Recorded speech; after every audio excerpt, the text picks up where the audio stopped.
And we're live with Mike LaRosa. Yes. Is that how you say it? Mike LaRosa. Yep, Mike LaRosa. He is the director of brewery operations for New Trail Brewing Company in Williamsport, correct? Yep, Williamsport, Pennsylvania. Very cool. And I'm excited for this. And I'll tell you why. I don't know you and you know me, so we should have a nice conversation. But this podcast is primarily, it focuses on music, musicians and artists and things like that. And so like 85% of my podcasts are related to music. But I created the Popko Project to kind of highlight, things in and around northeastern Pennsylvania and even beyond. But highlighting, things that people can do and experience. And New Trail Brewing Company is fairly new to our area. And I'm a big fan of beer. I actually have some New Trail. Oh, nice. This is a little bit of Yellow Blazer. Yellow Blazer. Yeah, I'm going to start off heavy here. This is 8.8 ABV. I have a Haystax Hazy Ipa. Big fan of the hazy stuff these days. These are probably actually out of season because I feel like you guys are releasing a beer or two every single week. It's generally one or two a week. Yellow Blazer would have been 2 weeks ago, maybe 3 now, which is still well within code for us. Sure. Haystacks, I'd have to go back and look. I'd have to say it's probably at least a month or two old at this point, but I can't remember off the top of my head, to be honest. I since we do a new beer every week, or sometimes 2 beers a week, I sometimes have a bit of a fishbowl memory when it comes to when things were. I'm worried about 4 to 8 weeks from now, more than I am right about now. Yeah. Well, we had this scheduled a few months ago. That's right. We had to reschedule, no big deal. So I had a bunch stashed away. I drank a few of them. So I'd hope so. It's probably been about a month or so. Yeah, it's great beer. And a lot of these beers seem to be high in ABV. Not a lot, but I mean, a lot of the most recent ones have been pretty heavy. Yeah, generally between like end of October to December, we hit a lot of heavy hitters when it comes to double IPAs, which for us generally means above 8% and below 10.5%. So if I remember correctly, Yellow Blazer is a hazy double. It's our collaboration with Hitchhiker. Those guys are out of Pittsburgh, Pennsylvania. If you haven't been to see them or had their beer, they do distribute it. It is fantastic. But Yellow Blazer, more specifically, was a double IPA brewed with oats and white wheat. We hopped it heavily with Citra and Nelson Sauvin. So Nelson Sauvin's a pretty neat hop. It's from New Zealand. It's, I'd say, probably about 10 years old now. It's really known for its like vinous white wine characteristics, as well as having like a really earthy, dank weed sort of characteristics. So that plays really well with Citra, which is kind of like the cheater hop, which I love Citra immensely because it's so diverse. Really, it kind of plays with everything. It's got everything from like orange, tangerine, grapefruit, and it blends nicely into like a pine resin. It really just depends on how you use it, when you use it, how much you use. So kind of like home base for us. Yeah, I could definitely taste that white wine that you mentioned. But yeah, Nelson Sauvin's an awesome hop. Yeah, but cheers. Yeah, cheers. I'm drinking Lazy River Pils, which is our flagship Pilsner, brewed with German Pilsner malt. It has a bit of Citra, my favorite hop, as well as Tettnang, which is a German hop known for its like I call it noble spice characteristics. It's kind of like a tea quality, so they kind of blend well together. It's kind of just kissed with hops. It's not overly bitter, overly hoppy. It just is beer flavored beer that has a little bit of hop to it. Very cool. Yeah. So I mentioned that New Trail has been around for about 3.5 years. Is that accurate? Yeah, 3.5. We're coming up on 4 in our 4th year would start. I believe I brewed the first batch January 7th, 3.5 years ago. So okay, we're coming up on 2 months.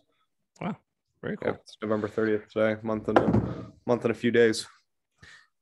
Yeah. So in your Williamsport, what is there? Why Williamsport? Why do we choose Williamsport? Yeah. Why? So Why?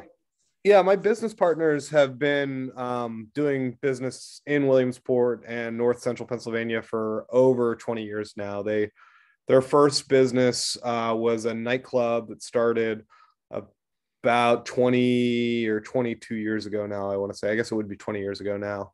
And they became very prominent restaurateurs up in this area. They've owned probably about 15 liquor licenses, and they found me 5 years ago now as a consultant. They asked me to come up and help out with their brewery project, and we got along and worked well together, and I fell in love with Williamsport. So now I'm here. But they chose Williamsport 20 years ago, before the gas boom, before a lot of the industry happened up here, because of its beauty. I mean, on top of aside from the people being very, very pleasant, very nice, North Central Pennsylvania is really well known for its outdoors, right? We have some of the best trails for biking and hiking. There's 100 creeks around here if you want to go kayak. Some of the best camping is in the area in Pennsylvania up here. So we can go up to Cherry Springs and in about 40 minutes, which is one of the darkest places in Pennsylvania. So sometimes you can see the northern lights from there. It's got some of the best views of the constellations as well. So it's all right here for us.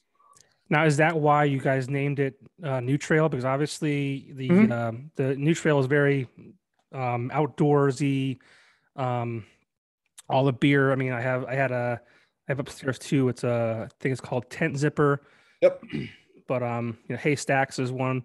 Yep, Haystax is the location up here. It's near World's End. That's cool. I never really spent much time in Williamsport. Other than passing through. Yeah. Yeah, it's fun. It's worth a visit. I mean, I don't know where you pass. I guess you could pass through to the Finger Lakes, or if you're going to New York or Canada from you're coming from Scranton. Yeah, Scranton, Wilkes-Barre. Yeah. So if you're going west, you pass through us. Yeah, I'm sure. If I was going to like State College, right? Yep, State College is right by us. We're about 40 minutes from State College, 40 minutes from State College. Yeah, so I did see that you guys released like a whiteout beer. Yeah, so actually whiteout, the beer, I believe we brewed it for the first time 2 years ago, not as a Penn State beer. It was released as a winter double IPA because of whiteouts, right? I mean, where their whiteout comes from, or the idea of it. And we, being so close to Penn State, we were like, well, fuck it. Like, we're a lot of us are Penn State fans. And we're like, let's redo the label and release it for the whiteout game. And I have to say that's probably the biggest headache that I've had my entire year was whiteout, because we must have gotten 500 phone calls about, do you have the Penn State beer? Do you have the Penn State beer? And like, we only did enough for Penn State, and we held a little bit for our brewery, and I'm still hearing about it today. And that was 2 months ago. So, but it was a lot of fun. Will you produce more next year then, or? We will produce more next year for the whiteout game, but we are also releasing whiteout in its original intention in, I think, 3 weeks. I can pull that release date up actually right now. Will that be the same beer? It's the same beer. We just changed the label to look more Penn State-y during the Penn State times. Sure. Let's see. Whiteout releases. Well, you heard it here. If you are interested in the whiteout beer for Penn State, you can get it in a couple weeks from now. It'll be released with its winter label, not with the Penn State label, but we will be releasing it to the market the week of January 10th. Okay. So most people will see it sometime between January 13th and January 21st. Got it. Now, we talked about you guys were doing a beer release every week. I mean, that sounds like a lot of work. I mean, people do, a handful of seasonals. They have like their flagship beers, but like I'm like in the beer store. I'm guilty. I'm there probably once a week. Maybe I drink too much, but keeping me in business. What's that? I said you're keeping me in business. Yeah, I mean, I just every time I'm in there, I see a new beer on the shelf. Yeah, and I believe you're distributed by some of my friends at LT Verastro. Yep. They're our wholesaler in your area. Yeah, they're great people. I've had the pleasure to know Pat Verastro for a long time. Oh, nice.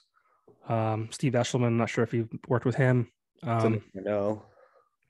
some of the beer reps there I've run into and worked with in the past too. But I mean, what's the motivation behind releasing a new beer every week? My funny answer is that it's like I just really enjoy herding drunk cats, but it allows for a lot of creativity, right? I mean, like a lot of breweries focus on making the same beer over and over and over again, which can be a bit cumbersome for the brewers because they don't get to try new hops or get to experiment with a new technique of some sort. And having the freedom to have a new beer to kind of play with every week really um, allows us to do really whatever we want. So Right. That's the fun answer too, I think. Do whatever yeah, you want. Do whatever you want. Yeah. I yeah. mean, I just I see it. I'm like, I don't know how they have like the the motivation to keep doing it. It's like it's a lot of work. I mean, people think that beer happens literally overnight. And I mean, I used to do home brewing way back when, like probably 11 years ago with a good buddy of mine. And I don't have obviously the fermentation tanks and all the kind of equipment you guys do, but I remember doing it. It was a fun afternoon with hanging out with the guys making the beer, and we had to let it sit for however many days it was. And then the yield off of it, it's like, you know what? Like this was fun, it tastes good, but the amount of time and effort and like you really weren't, it wasn't a cost savings by any means. It's like I'd rather just go out and buy a case or a six pack of good Oh, beer. certainly. I mean, homebrewing is certainly a labor of love. I don't really think that you make out better cost wise if you don't value your time Yeah. For homebrewing. But it's a lot of fun. It's great. It's a great hobby. And brewing, brewing beer professionally is very much the same way. Like I was saying, you were asking when Haystax was released, and I'm like, honestly I can't even remember because I've got beer in the tanks right now that's coming out next week, the following week, and 2 weeks after that. So I'm living between not even really this week. This week's already been planned and done, and I'm working on the following 4 weeks to 4 months. So a lot of planning and effort goes into it. I mean, most IPAs for us take grain to glass anywhere from, if we're lucky, 13 days, but it's more realistically 14 to 18 days from the time that we actually brew the liquid to produce, between fermentation, dry hopping, cold conditioning, and packaging. But we definitely pride ourselves on having beer into the market faster than most people. I mean, a lot of the times our beer is being packaged on Monday and shipped to the wholesalers on Tuesday. Wow. Yeah. So it's really hit. I mean, realistically, it could hit a shelf Tuesday afternoon or Wednesday morning in some cases. Gotcha. And for people who are watching and listening to this, can you tell us a little bit about the process of a beer, from grain to glass, like you had mentioned? Sure. Yeah. So brewing itself sort of comprises of I'd say three main steps. There's brewing, fermentation, and packaging, but each step has a lot of sub-steps. So brewing itself is about an 8-hour process. So you start with milling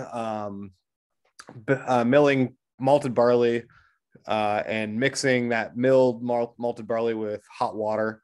And you're creating what's called a mash. And the mash is essentially just like a big vat of oatmeal in consistency. And what we're doing is we're extracting proteins, enzymes, flavor, and sugars from the milled malted barley that's now in the mash. We then recirculate that mash so that we can clarify the wort. It kind of creates like a coffee filter thing. And then from there, we take just the liquid and transfer that into a separate vessel called the kettle, which boils the what we now call wort, W-O-R-T, which is just a fancy word for sugar water. While we're boiling the wort, we can add hops, sugar, fruits, spices, really anything you can think of into the wort during the kettle because it sanitizes it because it's boiling. And then after it's been boiled, it gets whirlpooled, cooled down, so we can then transfer the liquid wort through a heat exchanger to bring it from basically boiling temperatures to a temperature that the yeast can sustain, which is generally somewhere between 50 and 75 degrees for most yeasts. So that moves us into the second main step of brewing, which is fermentation. Brewers like to say that brewers make wort and yeast makes beer. Like, we don't actually make the beer, yeast does, because yeast does all the heavy lifting in making the alcohol. So yeast eats the sugar in the wort and creates two things. It creates alcohol and CO2. And once it's finished its fermentation, that generally means that it stops producing CO2 and the yeast will basically fall dormant and fall out of the beer. And that's where we will add hops for IPAs. It's called dry hopping. We can dry hop the beer then, or we can send it straight into cold conditioning, which would be like lagering for a Pilsner or a Marzen, Oktoberfest, any of those sorts of beers, which will sit cold for a long period of time. But most beers, like ales, will be cold. Let's say I cold crash the beer on Monday. It's transferable 24 hours after it's spent 24 hours cold. So we'll transfer the beer from fermentation into the conditioning tanks, and from the conditioning tanks, we package the beer. And for us, packaging beer really means hooking up a line to the bottom of the tank and sending it through our canning line or sending it through to kegs. It sounds so easy, but it's not. It's really not. No, but to me, a lot of science, right? A lot of science, a little bit of creativity, a lot of hard work. Yeah. And I just love, like, like as I mentioned about home brewing, it was a lot of fun, and I'm sure the process is like a lot cooler with a bigger facility, bigger tanks, and a nice, like, clean process. But I just think the idea of a brewery is so, like, I don't know, it's like it's almost like a part of a community, and I think beer in general is that thing that brings people together. So it kind of makes sense. I mean, we're talking about New Trail being in Williamsport, being a great place, hiking in the trails, stars, nighttime, all that kind of stuff. Like, what do you guys as a brewery provide to the area outside of just a great beer? Yeah, I mean, we focus a lot on our local community, or at least we try to. We are partners for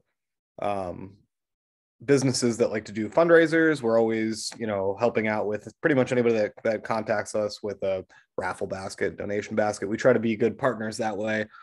We're partners to the local economy. We draw a lot of tourism into Williamsport. I'd say there's actually, at the hotels downtown, they're actually running a new trail rate. If you're coming into town and you're specifically coming to see us, they will provide you a special rate in the hotels to spend the night. So that, that's people shopping at local businesses. That's people going to local restaurants. That means that people are spending money in Williamsport. And then the other thing we're doing is we're trying to partner with as many people outside of our community as possible. So we just recently partnered with the PA Parks and Forest Foundation, which is kind of like the fundraising arm, I believe, for the Pennsylvania State Forest and Pennsylvania State Park program. So recently, I don't know if you followed our social media, yep, or if you've been following what beers we've been releasing. We've released now, I think, 5 state park beers, and we're raising money specifically for those parks. So $1 from every case sold from us is going directly back to those parks. So I think each park has a specific project that we're fundraising for. Forgive me for not remembering which one we're doing right now. I'll help you out. I did take notes. I did have notes prepared. Yeah, it's Cook. We just released Cook Forest, and I can't remember what that project's for. I think it might be for. It's helping save the PA state tree. Oh, okay, for the hemlock tree. The eastern hemlock, yeah. Yeah. So that those are the things that we're trying to do for our community. On top of being a local job provider, we employ 35 people right now, I think. That's awesome. So, I mean, when we started 3.5 years ago, it was a team of 3 to 5, I'd say. So we've created 30 jobs in the last 3 years.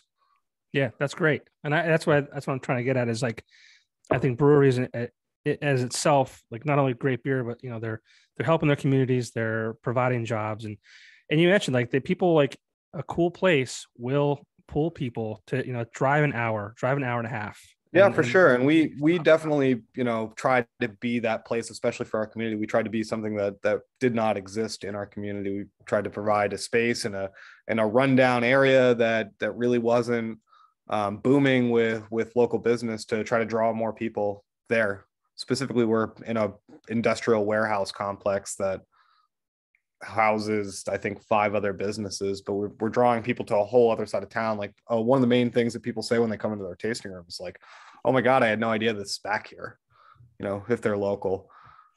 But if they're driving, Google, Right. generally tells them where to go. As far as getting your name out there, what do you do outside of, utilizing social media and word of mouth? It's been a lot of word of mouth, actually. We haven't done a lot of traditional marketing avenues. We definitely have done like billboards. We have a few sales reps for the company, and then we partnered with 7 wholesalers throughout the state. So each set of wholesalers has anywhere from 5 to 20 salespeople. So that certainly helps people to, while those reps aren't necessarily only going out there and beating the street and talking about New Trail, it certainly doesn't hurt that there's another person kind of fighting in our corner. But it's just been a lot of word of mouth. We definitely sponsor lots of outdoor things. So more specifically, we do a lot of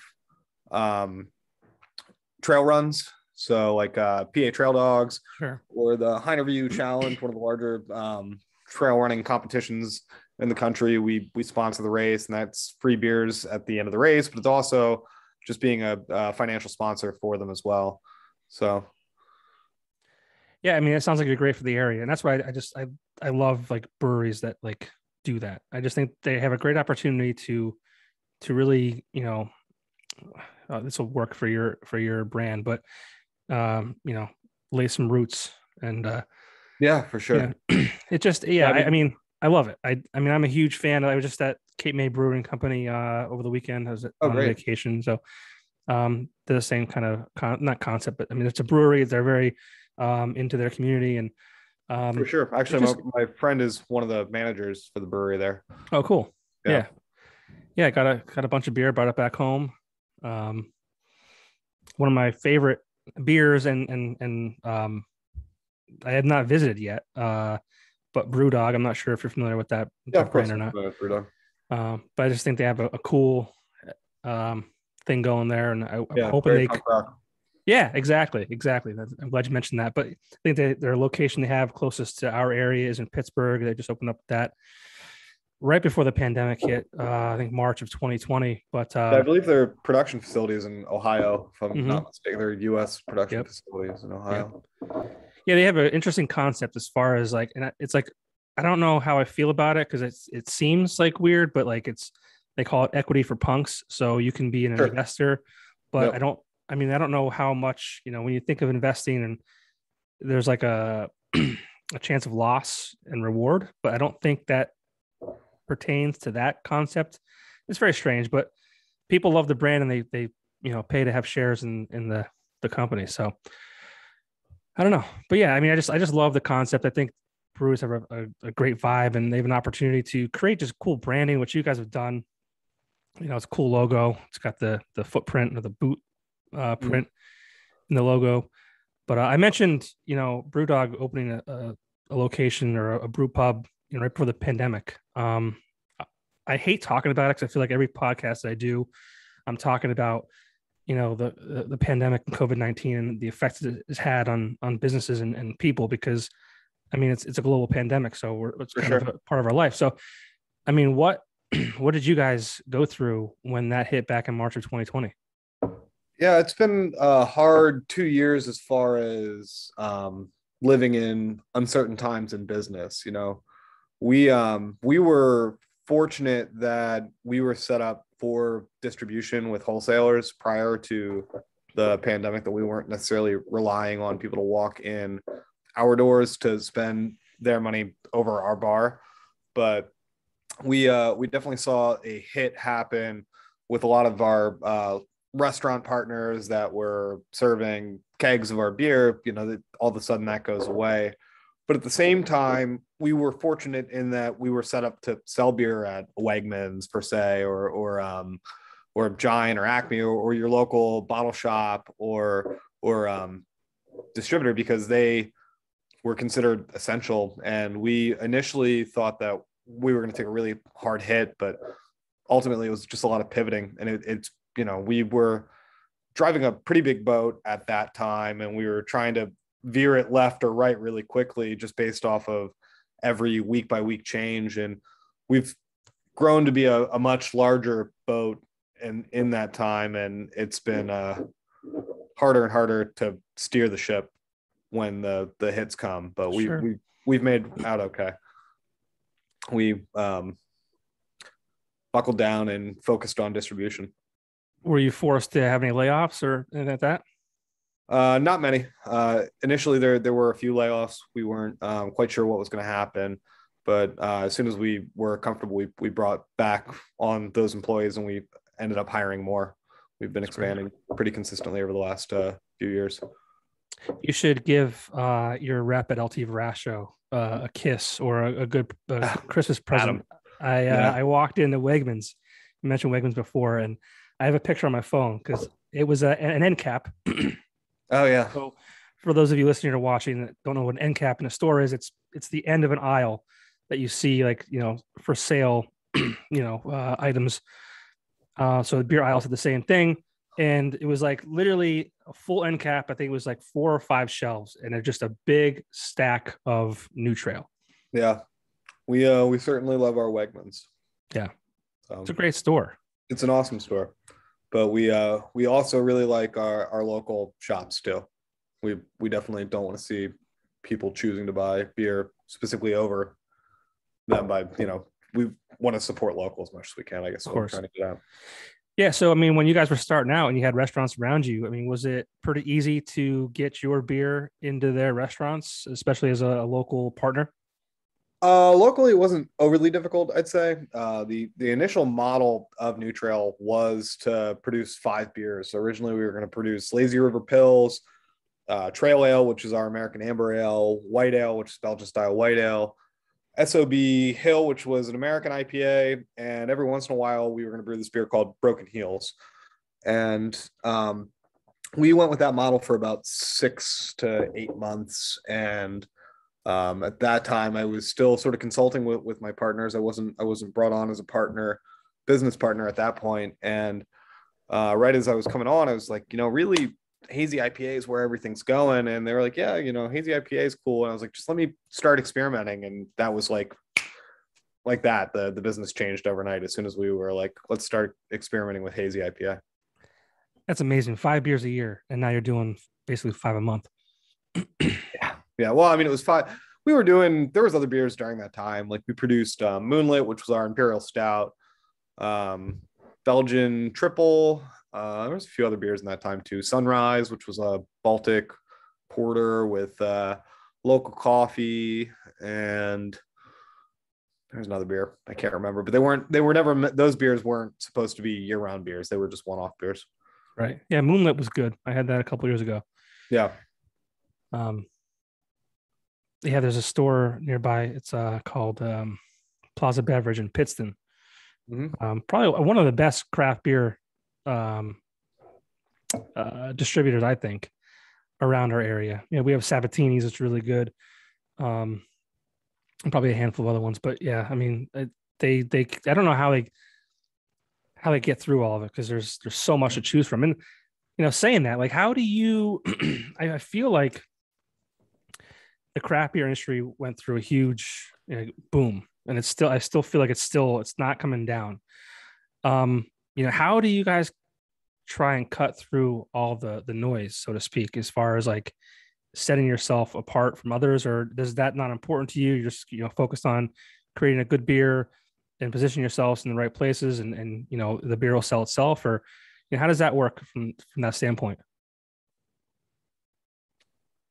Yeah, I mean, we have always just tried to be ourselves, I guess. I have a pretty strong brewing background. I've been brewing professionally now for about 12 years. So I've been all over the mid-Atlantic, and really this was a fun project for me to kind of make the beer that I wanted to make. So I didn't, while we're always looking at what new trends are, I'm very interested and focused on just being us and creating cool company culture. Yeah, that's important too. The company culture. I feel like a brewery would be a cool place to work, and probably not a lot of turnover. I could No, be we wrong. haven't had much turnover. Yeah, that's great. You're talking about 30, 35 people. You become almost like a family at that point. Mm-hmm. Very much so. Yeah. Do you foresee like a halt coming in the craft beer industry, or do you think it's just something that's always going to be a part of the bubble or the shakeout? Yeah, I mean, I just feel like I said, craft beer. I mean, back in the day, you had your Miller Lite, your Coors Light, your lager, and Budweiser or whatever it might be. So you can walk in a store and there's just, I mean, you almost can't even like take it all in because it's just so overwhelming because there's so many. Sure. I mean, I think that when I started brewing 12 years ago, there was something like 2,500 breweries in America. And now I think we've crested 8,500. Might have been the last number that I saw, but I really don't know what it is today. So I don't know that it could last forever, the growth rate that it's been happening, but I don't necessarily think that one day it's just going to be like poof, it's all gone. I think that good beer will always prevail. I think people that are interested in having good craft beer will find it and support it. So yeah, I think you're right. And as much as like it's kind of becomes part of the community, and also it's not like you make one thing and it has to stay like that forever. You can pivot. And honestly, like I don't think that Miller Lite or Bud Light or Coors Light, Miller Bud or Coors are going to go anywhere either. No. Excuse me. I just don't. I think that over time, business ebbs and flows, and people's interests ebb and flow. And I think that craft is beyond an experiment now, and I think it's definitely here to stay. And you said you've been brewing professionally for 12 years now. And when I saw your title, I didn't really put together that you would be a brewer. You said brewing operations. Obviously, you had a background in it. Oh yeah. I mean, I didn't know it was that intensive. And you started talking about how you were very hands-on into the brewing process. Like, was that? I mean, I don't know how old you are, but when I was growing up, being a brewer was not something you went to college for, or even in science classes, something you can be like, oh, you take what I'm learning and apply it to brewing. Sure. So, I mean, was this something that, did you have a background in science and you were able to apply it to what you're doing now? How did that all work? So I am pretty young. I'm 31 years old. I started brewing professionally when I was in college, but my brewing predates that. My father was a home brewer. So I started home brewing with my dad when I was about 17, 18 years old. And it was something that just piqued my interest. And I went to school. I have a degree in environmental studies, business, and sociology from Albright College, which is in Reading, Pennsylvania, which isn't overly far away from you. And while I was at Albright, I just sort of was like, well, it'd be neat to go work at a brewery and see what that's like. And I fell in love with it. I called every brewery within an hour and a half drive of Reading, Pennsylvania. And finally, I've gotten in at the Rock Bottom, which was in the King of Prussia Mall at the time, with Brian McConnell, who now owns the Sterling Pig Brewery in Media, Pennsylvania. And yeah, got my foot in the door and held on for dear life. Just like that. That's it. That was it. Now we're here. Now there's a few other stops along the way. I brewed for Saucony Creek, which was in Kutztown, or is in Kutztown. I brewed for Manayunk in Philadelphia. Oh, cool. I was the head brewer at Kane, Kane, on the Jersey Shore. And I got headhunted from there to open up Tired Hands, the fermenteria. I was the brewery operations manager there. And I, from there, left to start a consulting company. And that was where I found New Trail. in its infancy. So when you had a consulting company, was that just consulting breweries? Yeah, consulting breweries. I mean, I did breweries. I did a cidery as well. Okay. Yeah. Now, I mean, what about New Trail kind of took you out of like, I mean, do you still consult or are you just your full-time New I Trail? would like to say that I still consult, but New Trail has sort of taken that part of my life. It's been so hectic at New Trail that I don't really have the time, but I do have a passion for startup breweries. I think it's a lot of fun to kind of help them from, words on a paper to putting beer in a glass. And what would you say is the hardest part? I mean, starting a brewery. Let's say someone's listening right now and they love brewing beer. They don't know where to start. They would love to see themselves have a small brew pub that maybe grows into something that New Trail is now. What kind of educational insight could you give that person?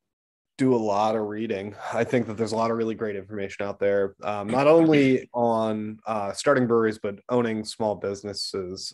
I'd say the number one problem that startup breweries have is finding sufficient funding. So there's a lot of ways to skin a cat, but I would not cut corners on the quality of beer.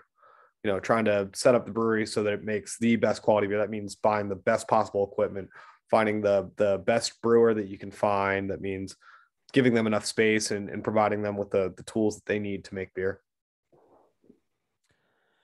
Would you encourage people in college right now or heading to college or not knowing what they want to do in life to get into the industry of brewing? Yeah, I think that brewing is creative and requires a lot of, like you said, it requires science, but it's really applied science. It's not sitting there and working out a chemistry problem on a piece of paper or anything like that. It's a lot of understanding. It's applied physics, it's applied chemistry, it's applied biology. So it does that, but it also is a lot of problem solving. It's being able to figure out an order of operations, right? How is the most efficient way to set up my day so that I can make the best quality product while not, killing myself with a 16-hour day. So I think it's a fun career. Yeah. Where do you think you'd be if you weren't a brewery consultant or at New Trail right now? Oh, what would I do? I think, where would you be? Where would I be? You're a young man. I mean, yeah, I am a young man. If I hadn't found brewing, what are you asking? If I hadn't found brewing, what would I be doing? Or are you asking where I would like to be right now?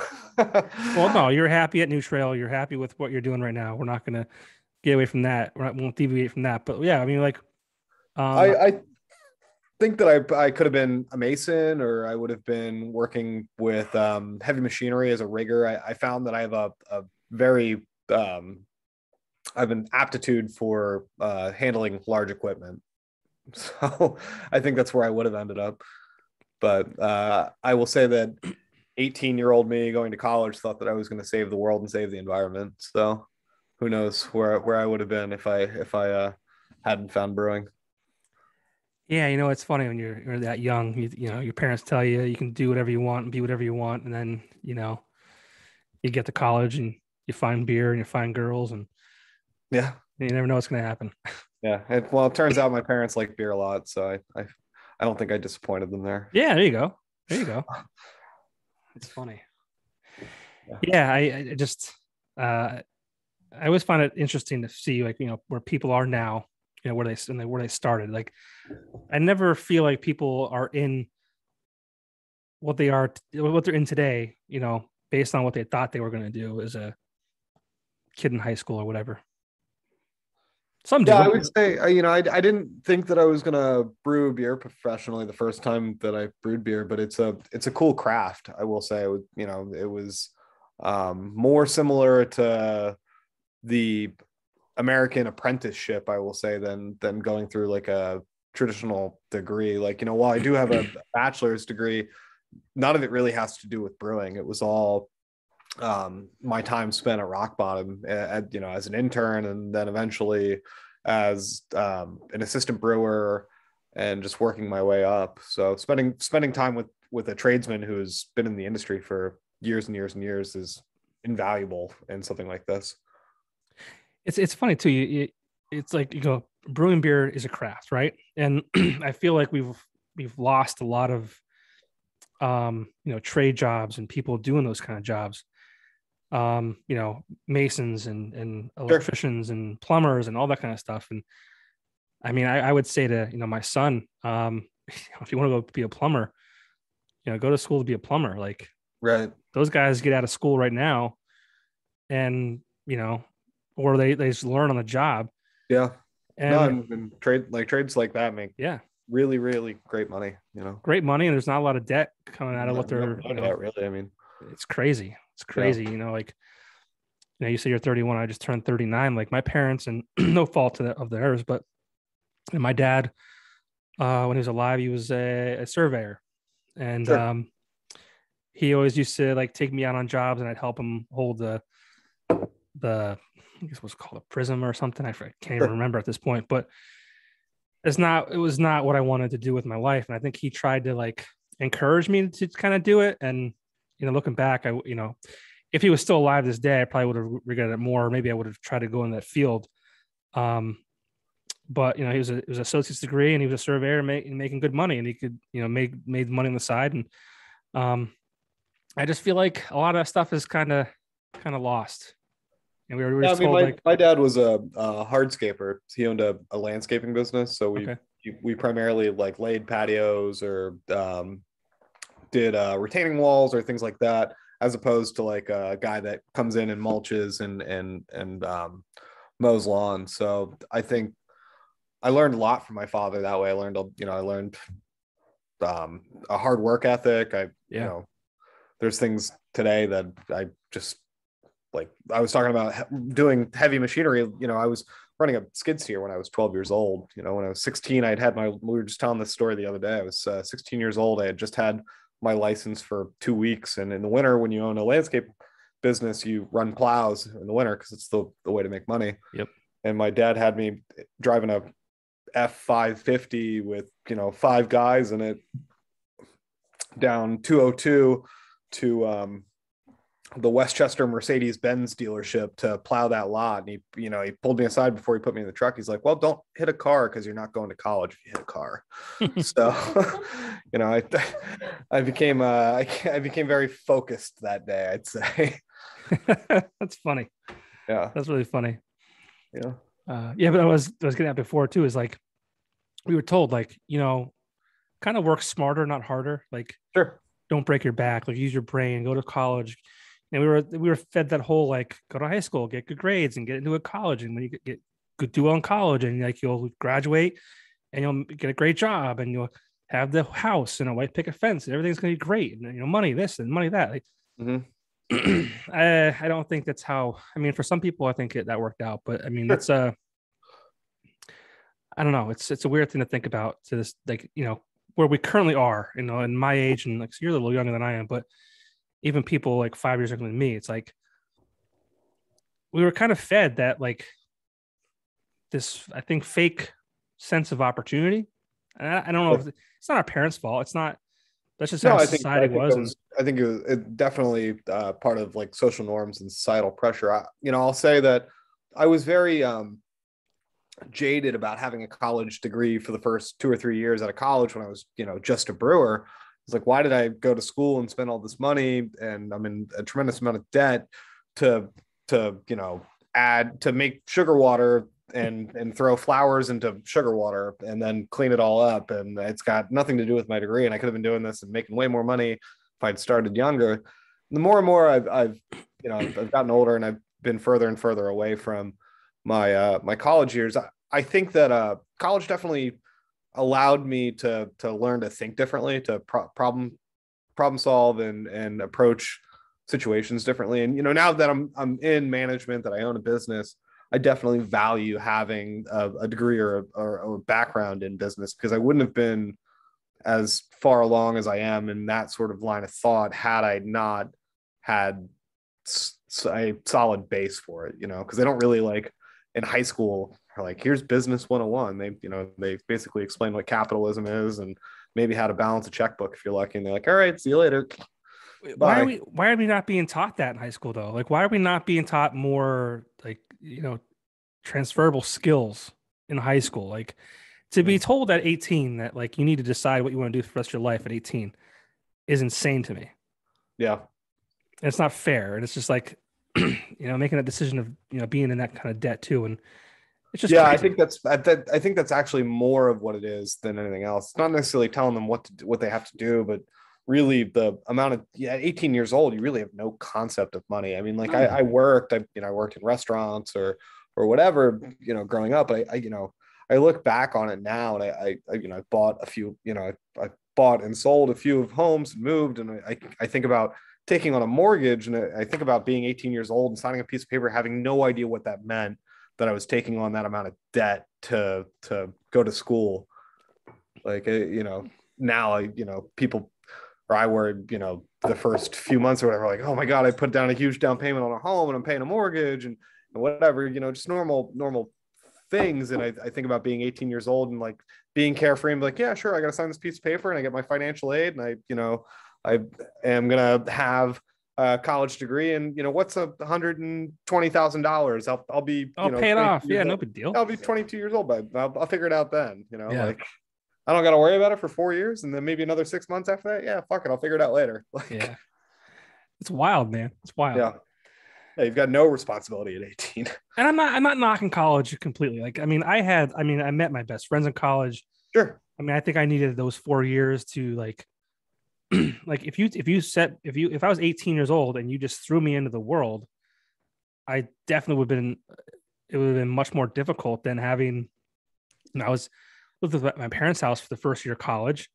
I actually moved out of my house my second year of college because I wanted to kind of get that, feeling of, being on my own and paying my own bills. So like, I wasn't, finished with college and, being thrown to the wolves and saying, hey, figure it out. Like I wanted to kind of have that. And my dad was like, why do you want to move out? Like you have everything you want right here. And I'm like, that's exactly why I want to move out. Like I want to have, like, I know you're here. Like if I need you, you're not going to like abandon me, but like, I got to try and do this. So I was like, I love my college experience. Like I needed my college degree for my first job, which I think catapulted my entire career. But even like jobs I had after my first job, like I didn't necessarily need a college degree, but I wouldn't have excelled at that job if I didn't have my first job, which needed a degree. So it's like,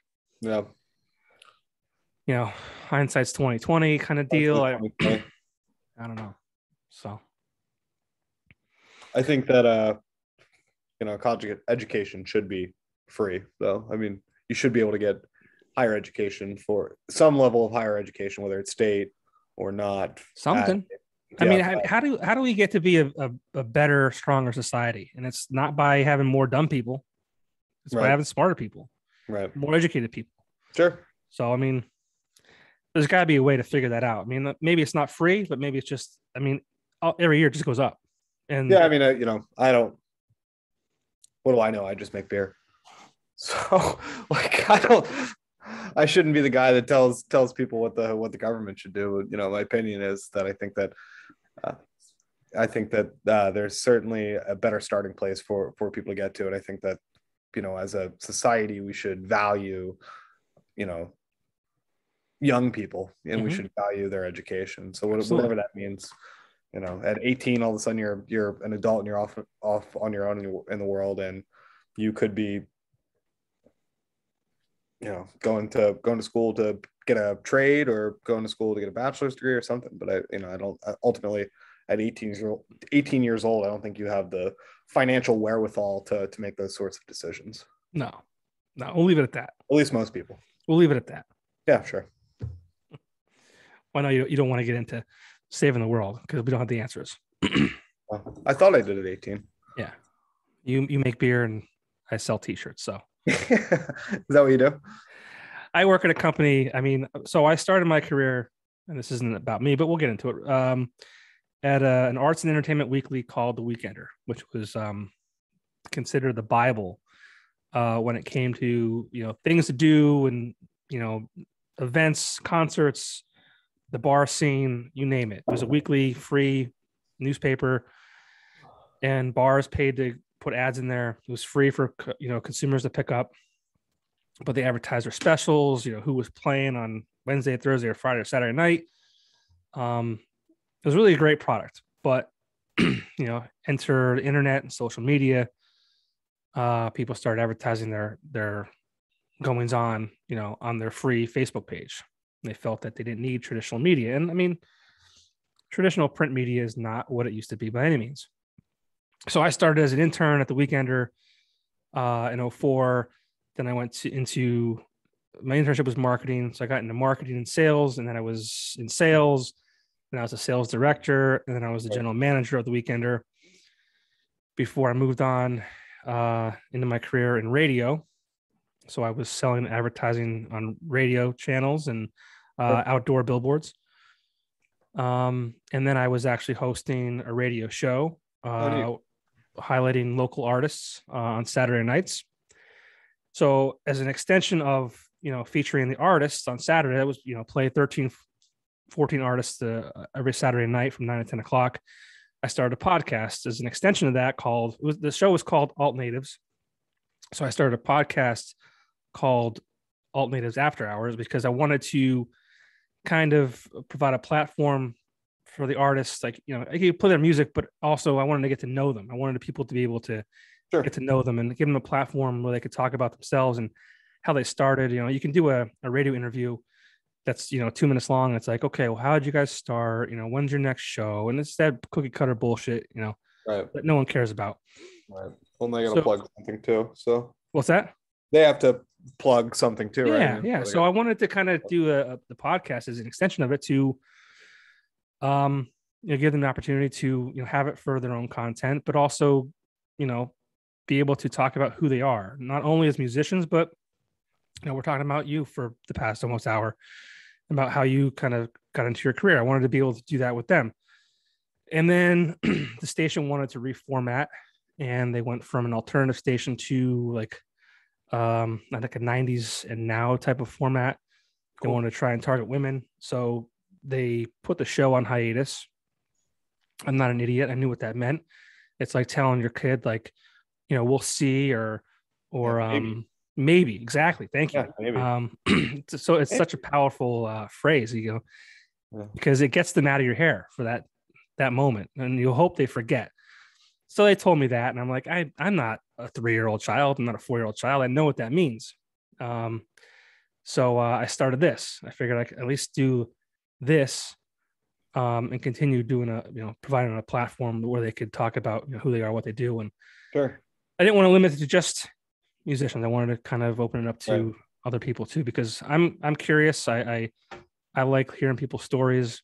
I created a name for myself. I mean, not that I'm anybody special, but people have an idea who I am around this area at least. And I've been able to create something I think that people enjoy. I just won an award recently for. Oh, congratulations! Thank you. Yeah, I'm not saying that for any accolades. It's just it's a feel good thing, and I like doing it. I mean, I don't get paid to do it. It's something I'm passionate about. But back to the question that you asked, what do I do now? I work for a company called Axelrad Screen Printing and embroidery.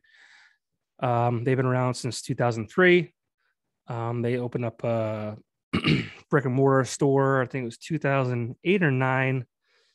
And they moved in 2015, maybe. And we just moved again just this year in March. We expanded again.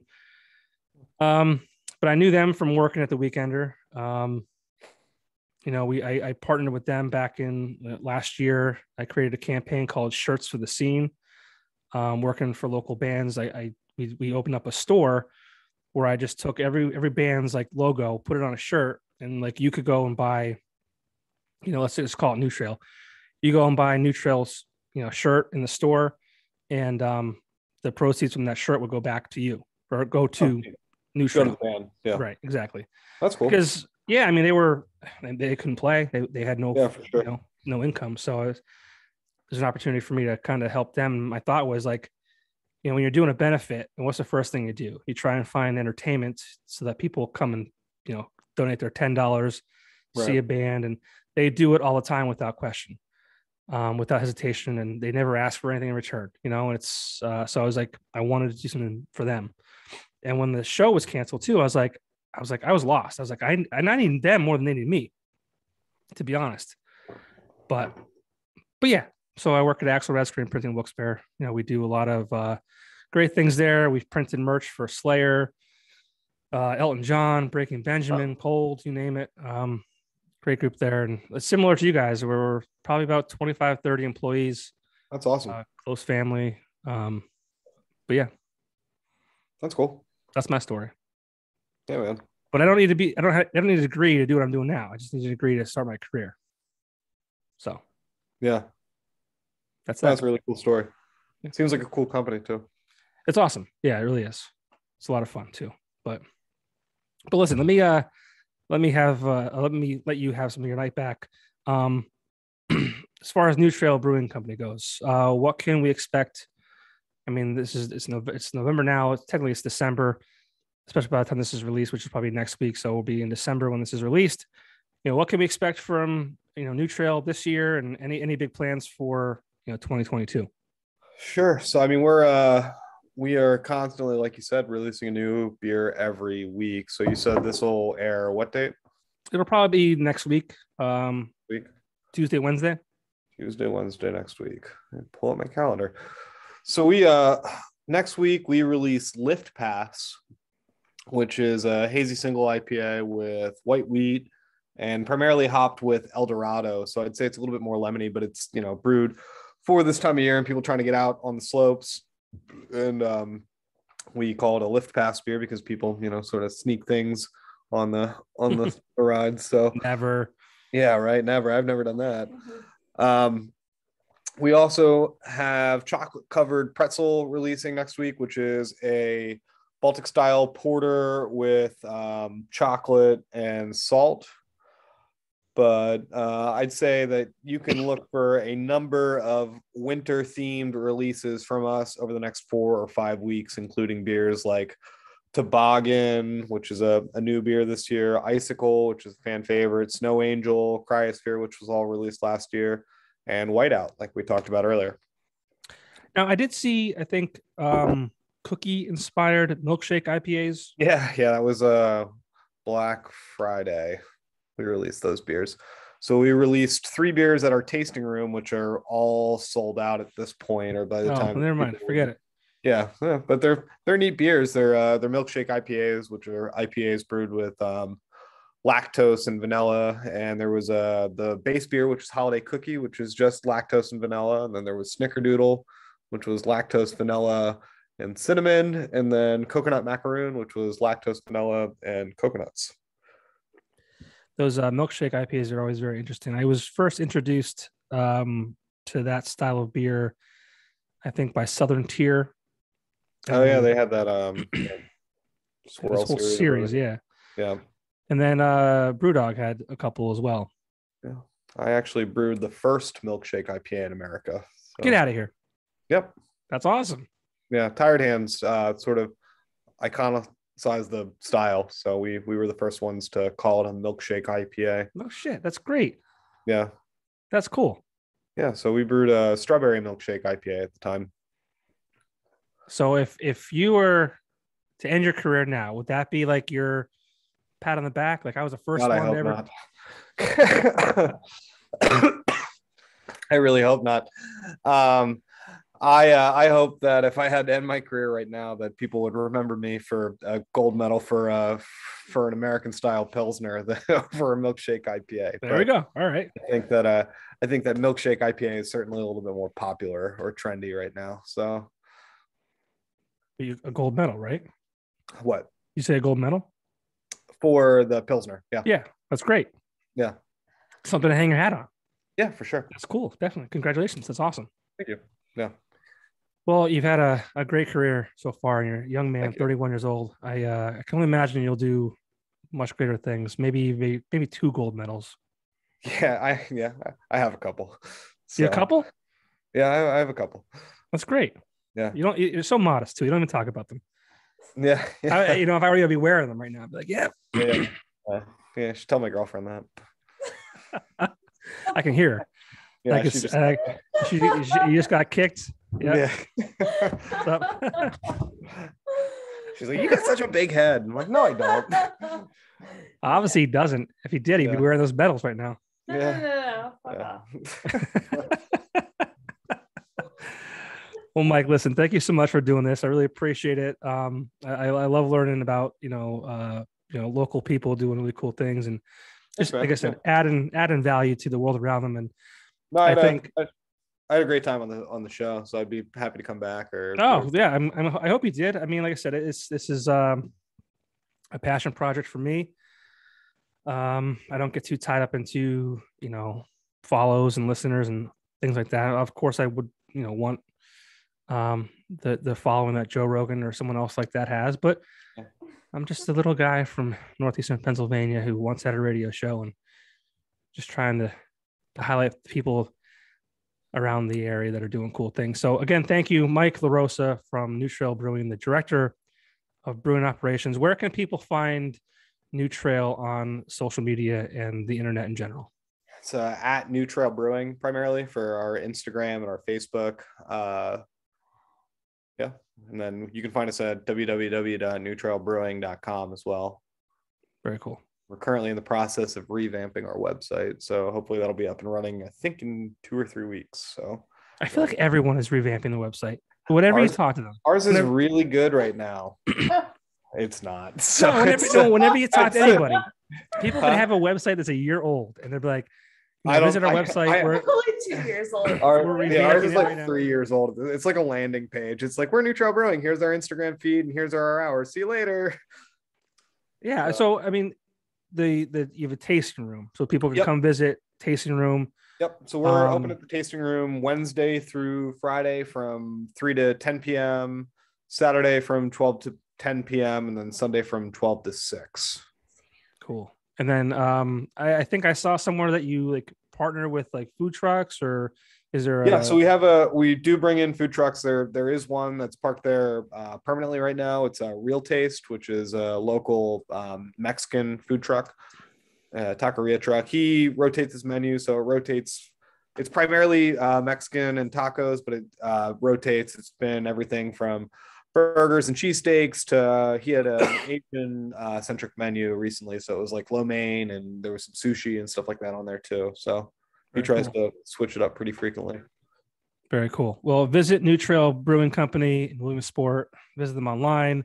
You can find them in your local beer distributor. Thanks to LT Verastro. I wish your girlfriend's laugh is very infectious, and I wish I was funnier. I wish we were funnier. Yeah, because listening to her laugh, it makes me happy. Yeah, she's got a good laugh. Yeah, very good. So thank you too. Thank you for joining us. Yeah. All right, man. Well, I'll have to get out there and visit. I mean, for sure. It's not that far. But it was a joke too. I always say, like, it's amazing how when you talk about a brewery or a brew pub, it's okay to bring a child, and it's the same. It's essentially the same atmosphere as a bar, but just better lit and probably better food and things like that. But you would never take a child to a bar. Yeah, we have a saying for that actually. We are dog friendly as well. Okay. So people, they message in on Facebook or Instagram, or they'll call us and they say, "Are you dog friendly?" We're like, "Yeah, we're dog friendly. Leashed and well behaved dogs are welcome." Same goes for children. I remember my kid wasn't even 1 year old yet, and we went with my wife to Cape May when she was pregnant for her baby moon, and we decided to go back the following year with my son, who was at the time almost 1. And I called Cape May Brewing Company up and I said, "Hey, listen, are kids frowned upon, or if I bring our child in here, will I get the side eye?" And they're like, "Oh, no, bring the kid." Yeah, Saturday is like kind of like daycare day at the brewery. Yeah. So. It's amazing. I mean, obviously, like, if I'm there with a child, I would probably have a beer, right? I'm not going to get crazy because I'm a responsible adult. Be surprised. But no, I'm just saying, We have That's gummies. acceptable. We Yeah, have Morgan gummies. works in our Yeah, tasting room. We have gummies or cookies for the children, and we have like treats for the dogs. Dogs. Time. Yeah, so it's. I just think it's funny because You're you gonna would bring your never. kid, if you're gonna bring your kid to the brewery, we're just I'm gonna gonna load them give- up with sugar right I'm when they gonna give them leave. So sugar, and I'm gonna love them, and I'm going to want to kiss them, and I'm gonna give them sugar. So You have a built-in babysitter. Yeah. New Trail Brewing. No. We're You- gonna give Oh, them no. sugar. no, we're gonna give them sugar as you're walking out the Oh, door. okay. I got you. Sugar. I got you. Kind of like the bank. Here's a lollipop. This is what happens. Goodbye. I just think it's amazing. You never do that at a bar. You would never take a kid to No, a bar. I love all the children and all the dogs that come into our You'd be our surprised. tasting room. Like I want to love every child and every dog that comes in that door. It sounds like a babysitter club. I mean, I don't know. That's what it Yeah. sounds like to me. My parents brought me to the bar. Give so me look all at your me now. loving. VFW, right? That's Yeah. sweet. All right. Well, thank you both so much. I really Yeah. appreciate your time, and I appreciate getting to know you and finding out more about New Trail Brewing Company. And hopefully I'll see you soon. For sure. All right, man. Thanks a lot. See you soon. All right. See you. Mhm.